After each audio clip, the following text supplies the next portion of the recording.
Hello there. I'm continuing my analysis of the games from the split open, and now we are on the round 8. And if you have been careful in watching my previous videos, you'll see that the last video was round 6. So I skipped round 7 because I had some family obligations to do, so I didn't play the round. And this is, by the way, not the problem. You just need to tell the arbiter the day before that you will not be paired for this round, and there are no consequences. You're just not paired for the round. Okay, so in round 8 I am facing a gentleman from Netherlands, and as you can see his rating is some 2 points below me, but this can be very deceptive in this age of pandemics and everything else, because many people just didn't attend over the board tournaments for 2 years, and if you are an improver, if you are an adult improver who plays lots of online games and have some chess training, then you can improve a lot by these 2 years. So I think this gentleman, he has a lower rating, but he plays much better than his actual rating. I guess that during these 2 years he was working on his chess and played online games. Okay, there are 2 things to say about this game, just as introduction. First, the game was he played the modern defense, and I had the attack on the king, and I didn't know how to take the attack to the end. I was too slow in the attack, had made some wrong moves, and he manages to exchange pieces and to just pair my attack. And this is something which belongs to the category of the skill. So you just need experience and skill to go on with the attack on the king consistently to the end. And I lack this skill, so even the analysis of the game is not much useful, because there is not one single point in which I made a mistake and okay, if only I have done this move differently, everything would be different. But it's just I mean, general lack of skill. I just don't know how to do this attack correctly. And the second thing is the end game. So after all the pieces were exchanged, we went into the end game, and there I had completely misunderstanding of the position. And I saw this not just during the game, but during my analysis, when I was doing my analysis. And as you know, I'm doing this just in my notebook with the board without any help of the engine. The conclusions I came regarding the evaluation of the position during my analog analysis were completely different from what the engine said. So I thought we were in the dead draw position, and then it said like -5.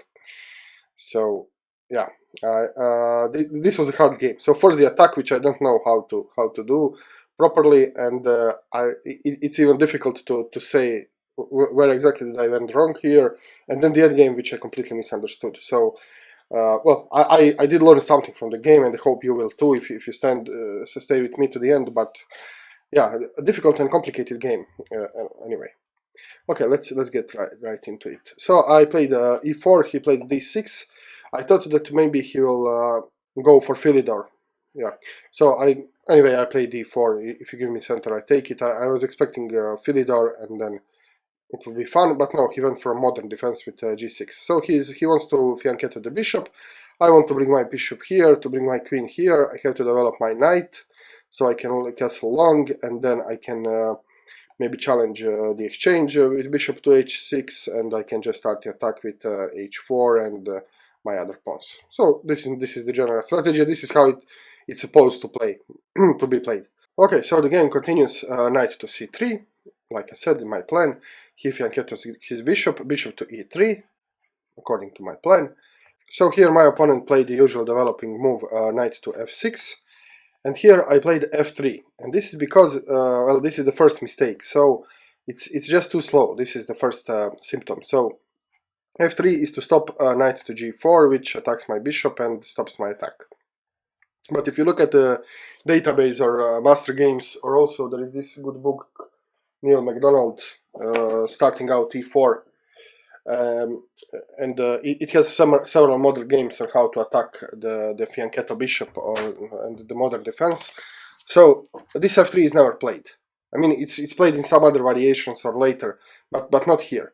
So the correct move would be queen to d2. So if he decides to go here on g4, I just move my bishop away, and yes, I do have some I mean, I don't have this usual setup, this usual strategy in which I exchange bishop on h6 and so on. So the game goes in the different direction, but this is correct way to play. Here I didn't know, I wasn't sure how to meet knight to g4, so this is why I just played f3. He played the knight to c6, developing queen to d2. I'm just playing according to my plan. He castled, and now I castled long. Yeah, engine approves this this move, so this is move 7. But when you look to some other games, people tend to not even castle, but just throw in h4 and start to attack as fast as possible. There are, I mean, there are some variations. If you go h4, h5, if he takes, you can even sack the rook, and then if your bishop is on h6, you can bring your queen to g5, threatening checkmate here, and so on. So the attack must be quicker. Okay, well, castles, e5. So this is usual. How do you meet the attack on the wing is to strike counter strike in the center. So you can see that here I'm obviously planning to do pawn storm, and everything is ready for the attack. So he strikes in the center. This is correct. Okay, here I responded with d5.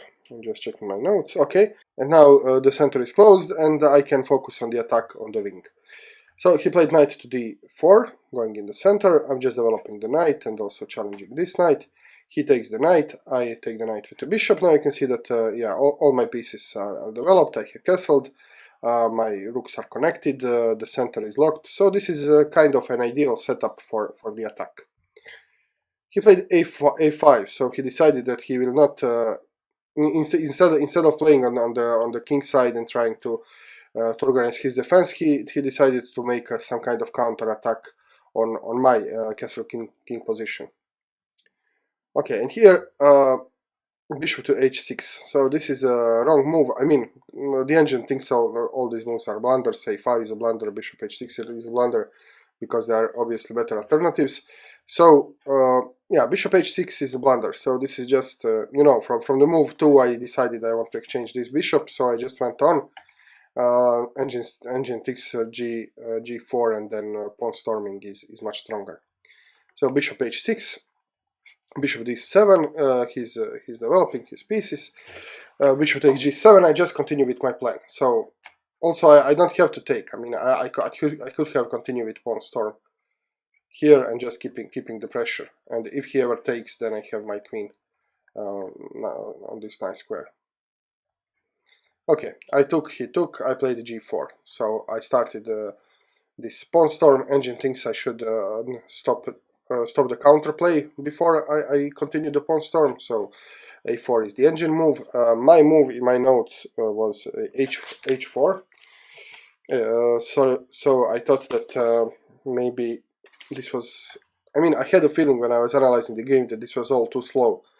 So I was thinking h4, even sacrificing the pawn, even sacrificing the exchange would be better, just to open the lines. And you will see that he defended very well, so he didn't allow me to open the lines. And this is excellent defense from my opponent. So I played g4. He went for h5. I put my other rook, and I thought, yeah, this must be strong, but actually it's not. The attack is practically over. Rook to h8, so you can see that he can bring the defenders now, and the attack is over. G takes h5. I was still thinking that maybe I'm attacking. The engine thinks it's a blunder, that here I should have played h4, be a little bit more aggressive. G takes h5 doesn't make sense because it doesn't open lines. So he just takes with the knight, and you can see that this line is closed, and this line is closed. So I didn't achieve anything, and these rooks are not active. Although they look like great rooks, but they are not active because I didn't manage to open lines. So I should have calculated, I should have foreseen that this continuation I have played that does not result in opening lines. Bishop to d3. Okay. Now let's think about bishops here. I played bishop to d3 in order to activate my knight, to free the square for my knight, and this idea is fine. But the problem is that this bishop is his good bishop. He has his fixed pawns, I mean these pawns. These fixed pawns, he has it on the dark squares, and these are fixed center pawns, and they strongly define the bishop. So he has these pawns, and this makes his bishop a very strong bishop.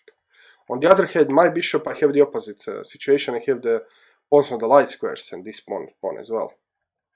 So, and this pawn is kind of blocked. So I have all of my center pawns on the dark squares, and this makes my bishop very weak, as you will see later in the game. So the logical move here, and the engine suggested a move, I didn't find it in my analysis, but okay, I understand it once I see it from the engine, is bishop to b5. And now it's very hard for him to avoid exchanging bishops. I mean, if he exchanges bishops, I achieved a lot. If he doesn't, he'll have to do some other, create some other weaknesses in his position if he wants to avoid exchanging the bishop. But I didn't do this. I played, like I said, I played the bishop to d3, and now, well, the engine says that the evaluation is minus 1.1, so it's better for white, for black, sorry. And just for the comparison, just few moves before, so here, before I make this bishop to h6 move, yeah, here the evaluation was plus 3.5. So when the engine gives you plus 3 or more, this means that this is a completely winning position. So this position is completely winning plus 3.4 or 3.5. And just several moves later, now it's minus 1.1. So this is what I said. I just I don't have skill to do this kind of attack. I mean, I can see that the engine says that here g4 is best move. Okay, but then what? So if I mean, it's not obviously winning. So if I play g4, I will still mess the position up in the next 3 moves. So it's not like that there is one missing tactics, but it's missing, the technique is missing, the skill is missing. So it's not something you can solve overnight. And this is what I hope the Polgar will help me once I go through all the mates in 1, 2, 3, and then he has 600 miniatures, and all these miniatures are just the attack of the king. So after 600 miniatures from the Polgar book, I hope I will I will be better at this. Okay, knight to f4. And now, for some reason, I thought I have to exchange everything. I was a little bit afraid of his strong bishop, his queen coming here, his knight now controlling many of my squares. So I decided to, I thought it was dangerous, so I decided to exchange. I took the knight, he took the queen, and now, well, the queen is pinned, I have to exchange queens. And now the position is, what is this move, 19, I mean, position is minus, I don't know. I mean, he's obviously much better here. Minus 3. I mean, okay, after my next move, h4, minus 3 is now. Okay.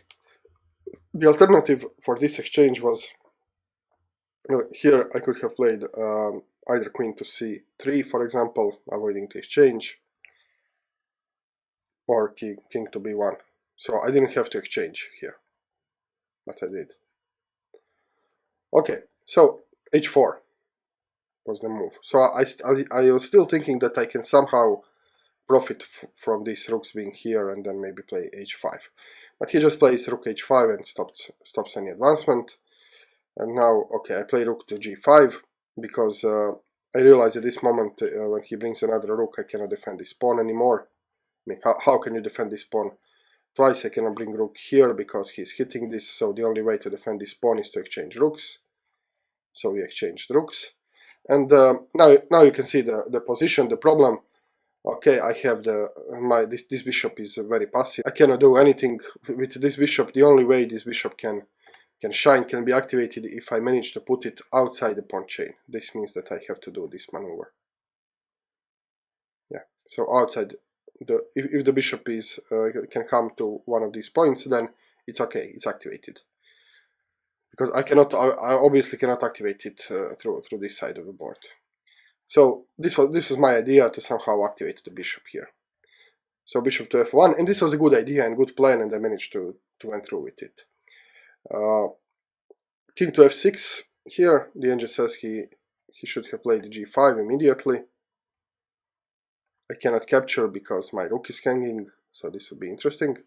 And I saw this move. I was happy that he didn't play G5, that he missed this move, and I play bishop to G2. Now my rook is protected, so if he plays G5, I can easily take king to E5. And here I thought that I played excellent move. I saw that this king can very easily penetrate on the dark squares, so I just played C3, and now this king cannot go here. The engine says that this is a blunder, that I should have played king to D2. Then I guess if he comes here, I can make check. If he comes here, it doesn't matter, I can easily block him. So I was very proud of this C3 move, but okay, Daniel says it's a blunder. There are many moves in this game in which I was proud of, and they turned out to be blunders. But yeah, this is what chess is about.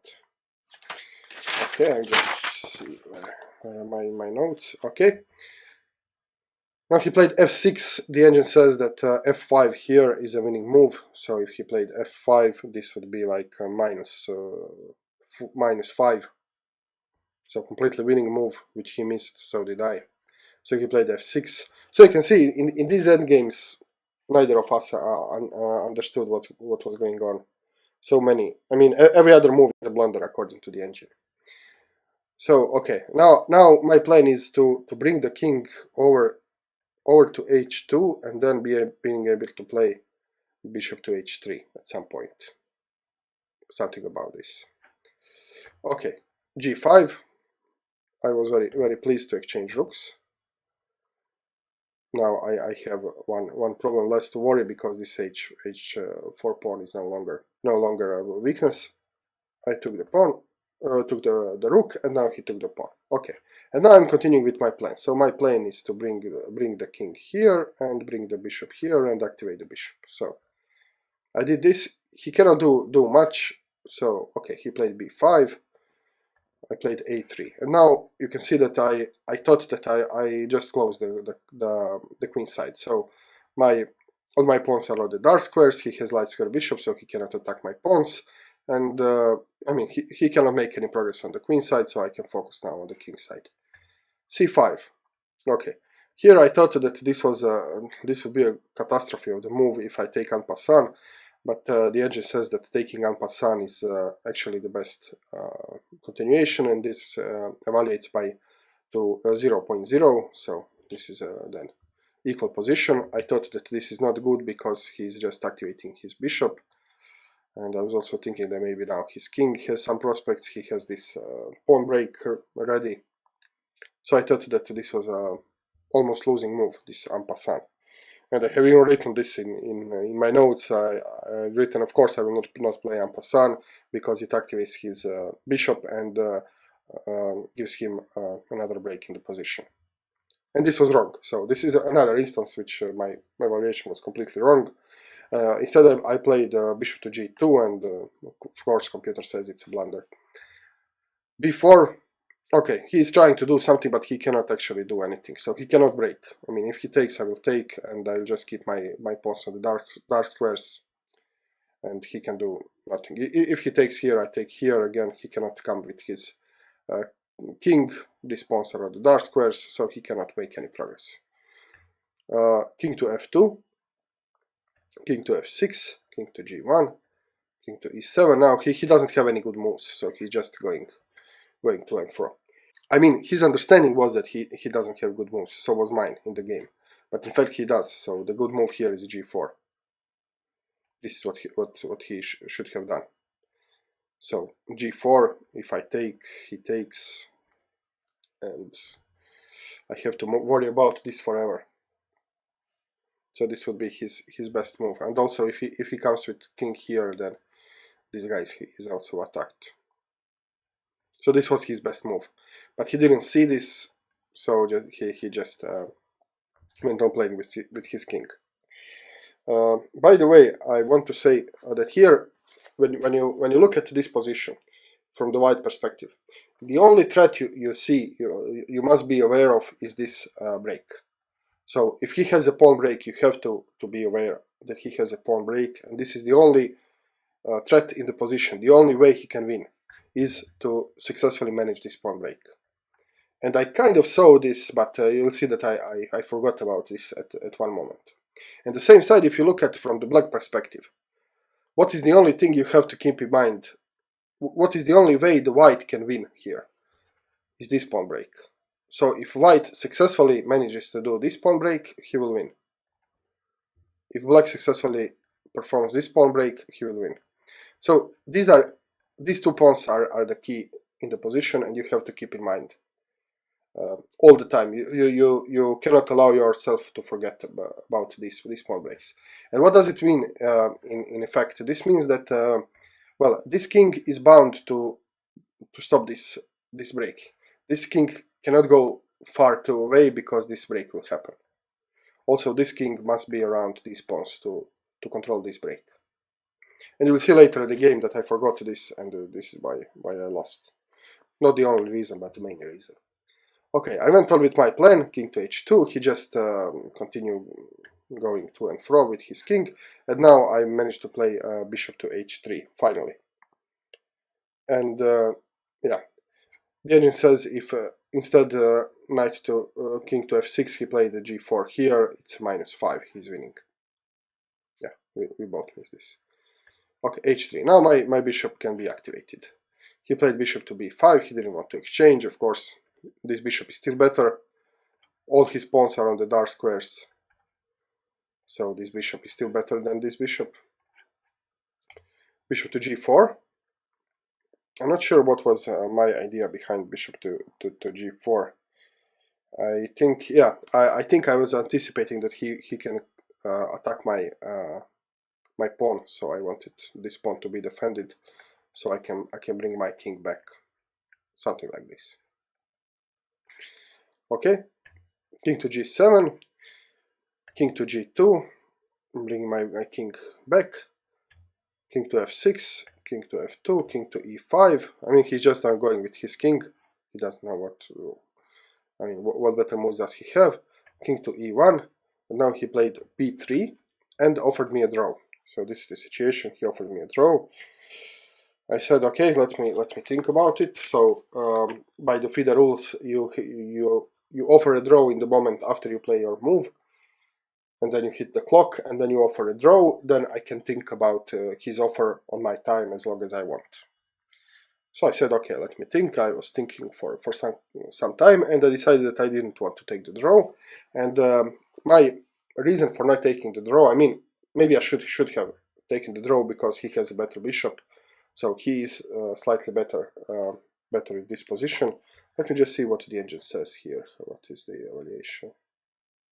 Yeah, minus 0.1. Okay, so it is drawable. But anyway, if anyone is better, he should be better because he has a better bishop. So I should have taken the draw here. But I thought, okay, I have some threats. I finally managed to activate my bishop. I have this threat here. I can maybe bring my bishop back. And now this pawn is on the light square. So I thought that maybe I can somehow try to exploit this weakness. And I thought that I can have a draw in any time. So I thought I cannot, if I play this carefully, I cannot lose the position. Maybe I can win, maybe it will be a draw anyway. So I declined the draw, and the game went on. King to f2, bishop to e8, bishop to c8. So you can see that now I'm trying to activate this bishop from this side. Bishop to b5, bishop to b7. Not the most accurate moves, but okay. The intention is clear. King to f6. So you can see that his king is always around here, just watching over my break. Here I played the bishop to c6, knowing that if he takes, I can take with the pawn, and then his king has to come to stop the pawn, and in the meantime I can go with my king and take this pawn. So this will be like a deflection. So if he takes, I would take,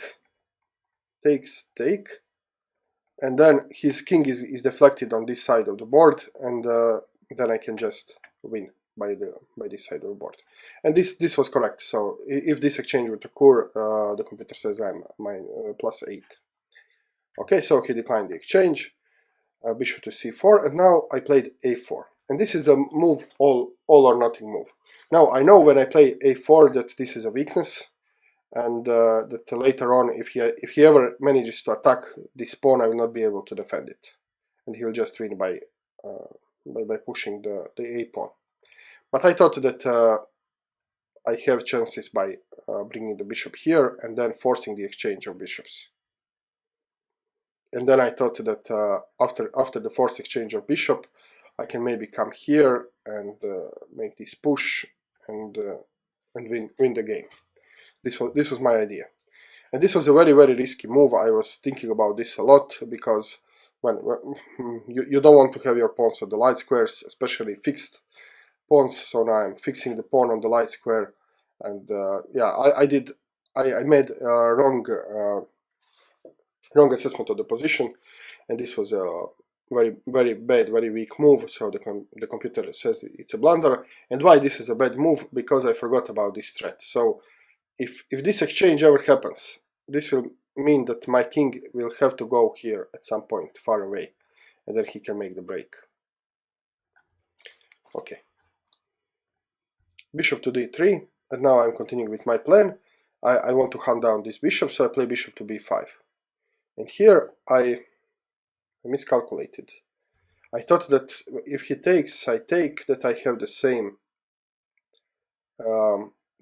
same situation like before. So he has to go with his king here to stop it. I have to go with his king, with this king here. But the problem and the difference is that he now has another pawn break. So this situation here is not the same as this one. So here, if he takes, I take, I win. But here it's different.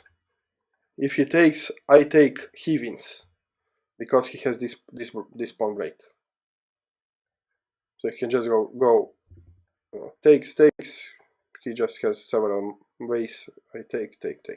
So he has several moves to win the game, and this is much faster than me going all the way here, taking these two pawns and then pushing this pawn. I mean, after when I do all this, he'll just promote either this pawn or this pawn. So this was completely, I mean, this was a blunder. But okay, he didn't see this. He played bishop to c2, and now I played bishop to c4. So I'm trying to pressure this weakness. King to e5. And now I want to force the exchange of bishops, and I forgot that this is a constant threat and that my king has a role here to stop this break. I forgot about it. I went on with my king to d2, king to e5, and now I play bishop to d3, thinking that okay, great, we can now get the exchange. But now he realized that my king is far away and that he has a very nice break, and he played g4. And here I thought I was lost completely, and I just played badly later on. But in fact, I didn't. I had some other chances to draw. You will see. So f takes g4, forced f3. I mean, what now? If I take, he takes. I take, he promotes. So I cannot take. So I played king to e3. Okay. G5 was the best move here, but okay, I can play this later on. He played f2, also blunder. All these moves are blunders, but okay, it's very complicated to evaluate this correctly. Bishop to e2. Now you can see that now my bishop is under threat. If he takes, I cannot take because he will promote, so I have to retreat my bishop. And now this pawn he is hanging, so he takes the pawn. Now d5 is hanging, so I have to protect it. c4, bishop to g6, and now I take the pawn. Bishop to king to d4. Okay, and here I made a huge mistake. So I played king to f3. This is a losing move. So from now on, I could have held the draw. The idea of holding the draw was to push the pawn and then put the bishop here once he goes on and grab the a4, and then he cannot do anything. So for example, let's say that I play G4. Let's say that he goes for my pawn. I can just play my king here. He takes the pawn, and now I bring my bishop here, and he has to come back to stop my pawn. Okay, and now, yeah, he can stop my pawn, but this bishop cannot move. If I bring my bishop back, I'm guarding this pawn. He cannot attack it because this bishop cannot move. The only break he has in position is this break, and well, once I bring my king to here to c1, controlling b2, he cannot break, and this is then the draw. Instead, I made a terrible blunder. I didn't understand that my bishop needs to be here once this pawn falls, so I played king to f3, now blocking my bishop, and this is terrible blunder. So, and this now it's really lost. So the game continued. Now I played g5. He took the pawn. I pushed my pawn, and okay, now we are in kind of similar position because his bishop has to guard the promotion, but my king is too far away, and now it is much easier for him to realize this pawn push. So okay, bishop to d1. Now I thought okay. Anyway, from this point on, I just made blunder after blunder. So I guess I was completely exhausted, tired, maybe disappointed, frustrating. I don't know what happened, but now, from now on, everything just blunder after blunder. So first blunder is bishop to d1. I mean, this bishop was protecting this pawn, so he just takes the pawn. And yeah, of course I cannot take this now. The second blunder is king to e4. Yeah, of course this pawn is now falling. I mean, it's not like I could have done something about this pawn falling, but now it's falling with a check, and I didn't see this, so he took with the check. And now king e3, and I mean, yeah, this is now just over. He has 4 pawns. He'll just go on and push the pawns, and this is over. So I'll just quickly go through it. Play some moves. He's just pushing the pawns. I cannot do anything about this. Pushing the pawns, and this is it. Now next move will be mate in 1. So I resigned here. Okay, so this was the game. Like I said, this game shows my lack of skill in the attack, my lack of understanding of the end games, and yeah, it's not something you can just improve overnight. I mean, it will take years until I'm able to play these kind of games correctly, in which I can execute the attack precisely, and in which I can play good end games with pawns and bishops and so on. Okay, thank you very much for watching. I will continue with my series now. The last round, round 9, is next on the queue, so stay tuned and see you soon. Cheers.